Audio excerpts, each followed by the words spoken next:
In 2025, I was 14 years old.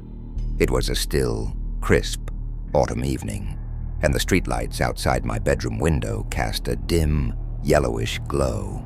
I sat on my bed, my headphones on, scrolling through my phone as the faint rustle of wind carried dried leaves against the house. My mom was downstairs making dinner, and the hum of the oven fan mingled with the faint buzz of the TV. Everything seemed normal, peaceful. Then the doorbell rang. I froze. It wasn't late, but it wasn't the kind of time anyone usually came by unannounced. The sound of the bell seemed to echo through the house, louder than it should have been. I pulled off my headphones and waited, hoping my mom would answer. But after a moment of silence, I heard her call up the stairs. "Ellie, can you get that? My hands are full." Reluctantly, I slid off my bed, padding toward the stairs. My heart beat just a little faster than usual. It was probably just a neighbor or a package delivery, nothing unusual. When I reached the door, I peeked through the peephole. A man stood there, his face partially obscured by the shadow of the porch light. He wore a dark hoodie, the kind that looked slightly too big, and his hands were stuffed deep into the pockets. Hello?" I called through the door, not opening it. The man stepped closer. "Hi there," he said, his voice calm, almost friendly. "I'm looking for your mom. Is she home?" Something about the way he said it made my skin crawl. I hesitated, glancing toward the kitchen where I could still hear the clatter of pots and pans. "She's busy right now," I replied, my voice trembling slightly. "Can I help you with something?" The man smiled, or at least I think he did. The shadows made it hard to tell. "It's kind of urgent. Could you ask her to come to the door for just a second?" I shook my head, even though he couldn't see me. "Sorry, maybe come back later." There was a long pause, the kind that stretches too far, making your stomach twist in knots. Then he leaned closer to the door, his voice dropping lower. "Ellie, I think you'd better open the door now." The sound of my name hit me like a slap. My blood ran cold. I didn't know this man. How did he know my name? My hand trembled as I reached for the lock, not to open it, but to double-check it was secure.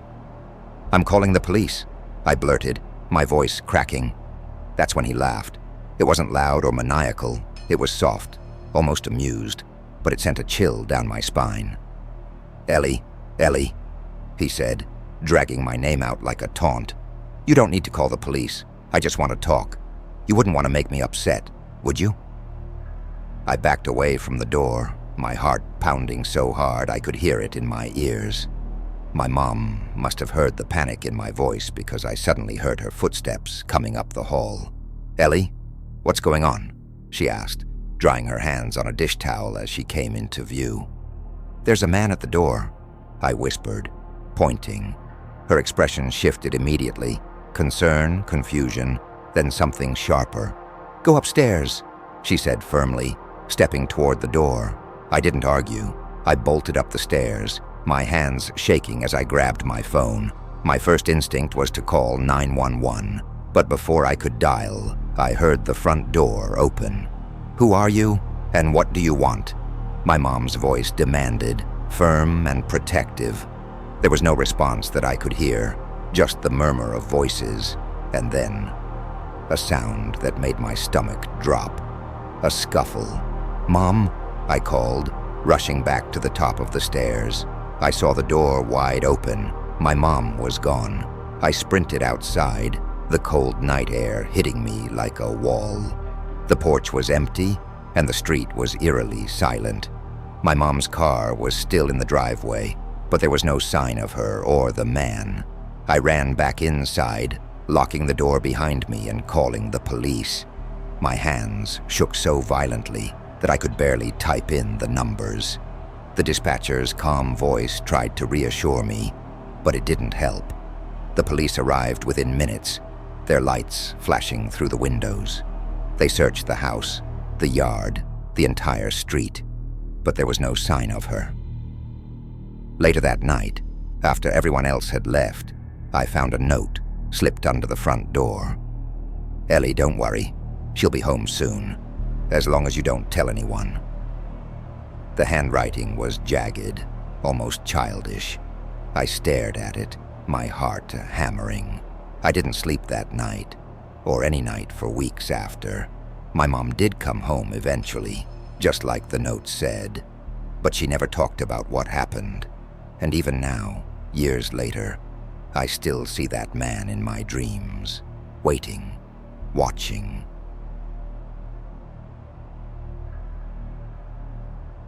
The air was heavy with nostalgia every Friday evening, as I would sit with Ken, my elderly neighbor, in the church pews.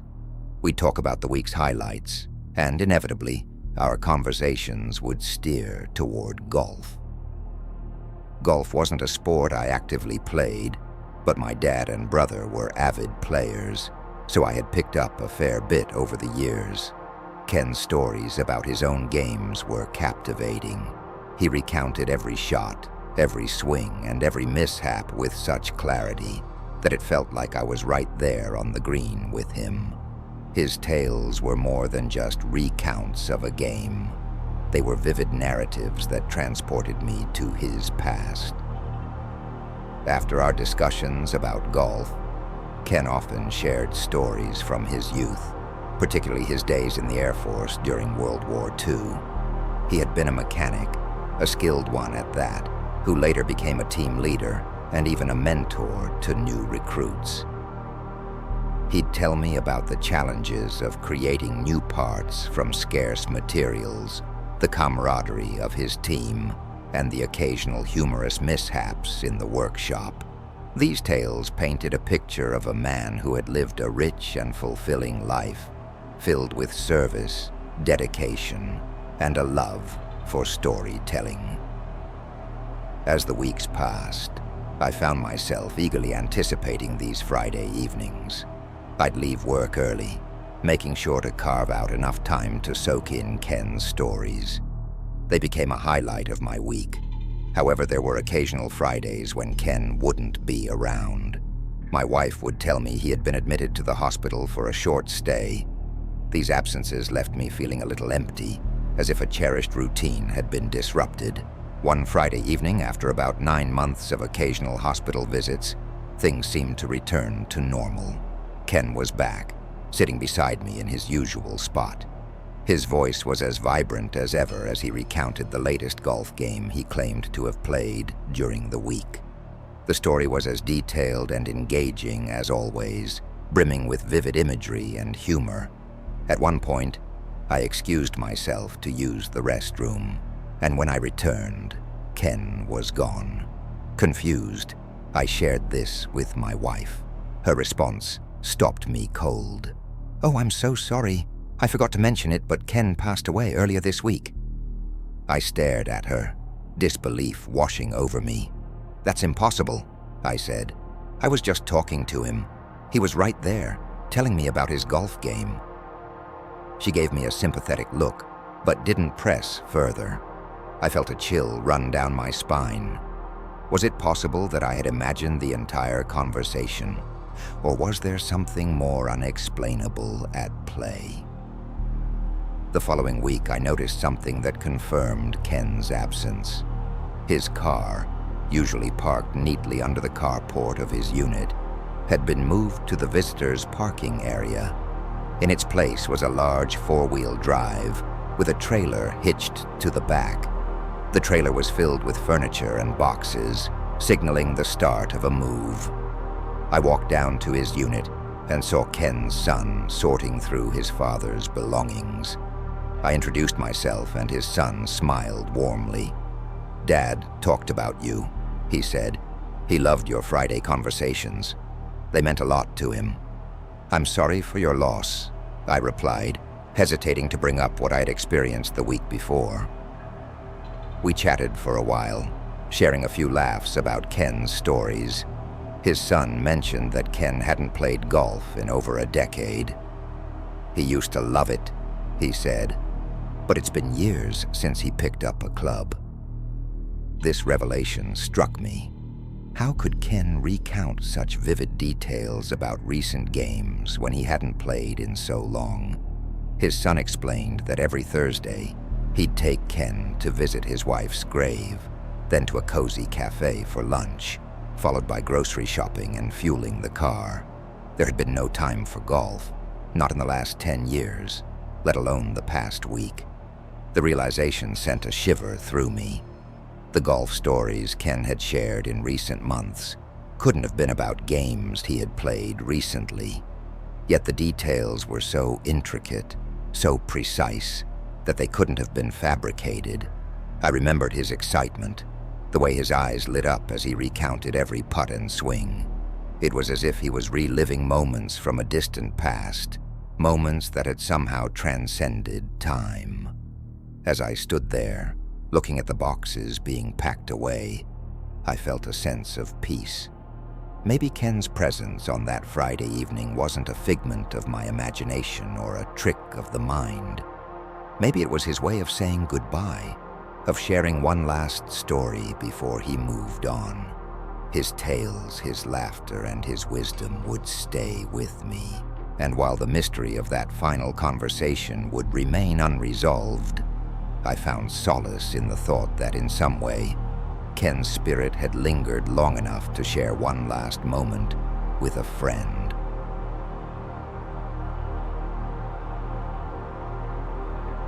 The evenings I spent with my grandfather were more than just a weekly routine. They were a tradition, a sacred space where time seemed to stand still.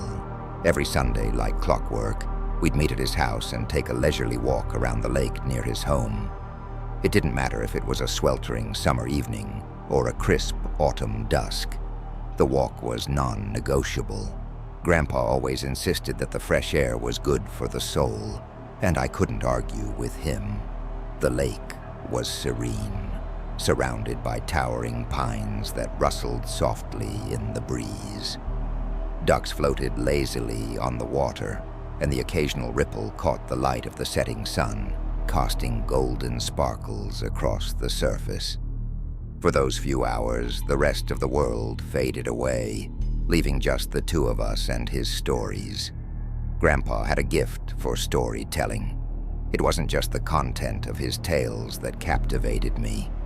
It was the way he told them.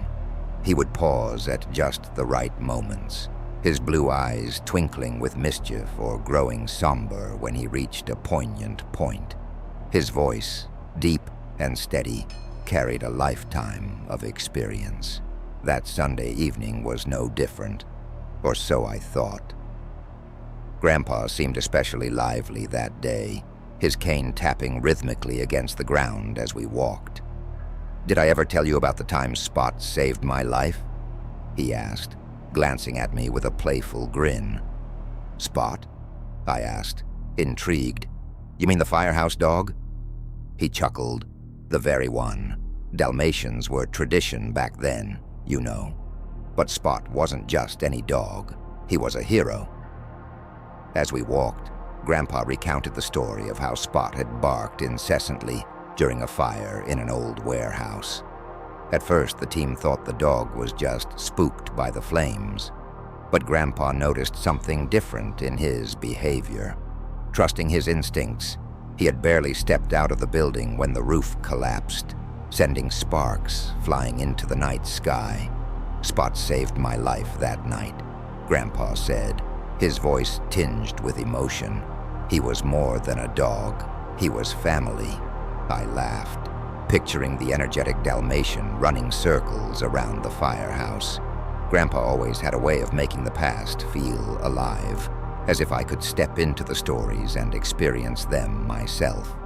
He didn't stop there. That evening, his stories flowed like a river, tales of rescues during floods, a harrowing train derailment, and even the time he was called to help free a child who had gotten stuck in a treehouse. Each story was filled with vivid details: the roar of the fire, the acrid smell of smoke, the weight of a rescued victim in his arms. But it wasn't just the action-packed moments that stayed with me. Grandpa had a knack for finding humor in the chaos. He told me about the time his fire chief tried to cook spaghetti for the entire crew and ended up setting the kitchen on fire.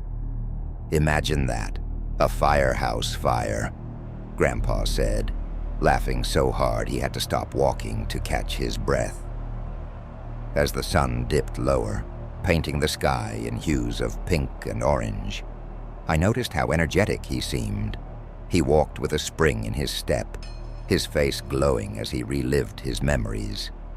When we returned to his porch, he sank into his favorite rocking chair, a contented smile on his face. "You know," he said, his voice softer now, "these walks mean everything to me. Thank you for indulging an old man's ramblings."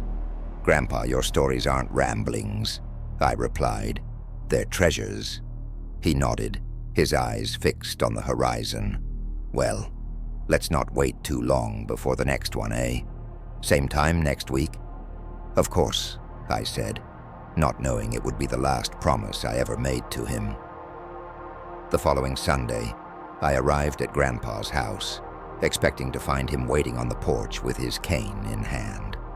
Instead, I was met by my mother, her face pale and her eyes red. She gently broke the news. Grandpa had passed away in his sleep earlier that week. "No," I said, shaking my head in disbelief. "That's impossible. I just saw him last Sunday. We went for our walk. He was fine. He was more than fine. He was happy." My mother gave me a puzzled look.